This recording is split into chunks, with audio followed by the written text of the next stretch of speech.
И вот эту авторскую песню специально для вас написал красавец Азербайджана. Эта песня для вас, мои дорогие.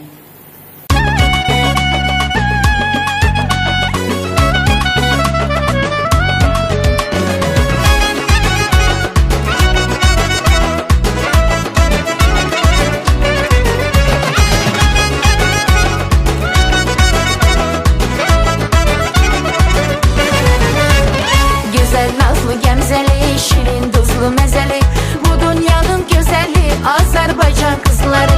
Güzel nazlı gemzeli, şirin tuzlu mezeli, bu dünyanın güzeli Azerbaycan kızları. Ləyaqətli, mətanatlı, hem hunarlı, cesaratlı, hem cesur, xeyrətli Azerbaycan kızları. Ləyaqətli, mətanatlı, hem hunarlı, cesaratlı, hem cesur, xeyrətli Azerbaycan kızları. Azerbaycan kızları, Azerbaycan kızları, dünya biz eksiniz Azerbaycan kızları. Azerbaycan kızları, Azerbaycan kızları, dünya biz eksiniz Azerbaycan kızları.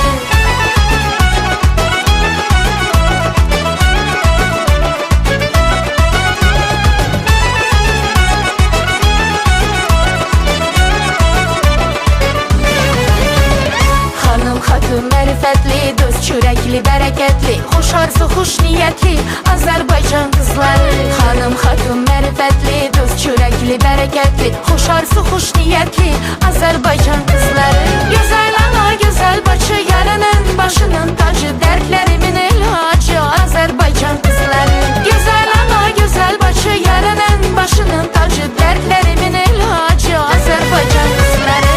Azerbaycan kızları, Azerbaycan kızları, dünya biz eksiniz Azerbaycan kızları. Azerbaycan kızları, Azerbaycan kızları, dünya biz eksiniz Azerbaycan kızları.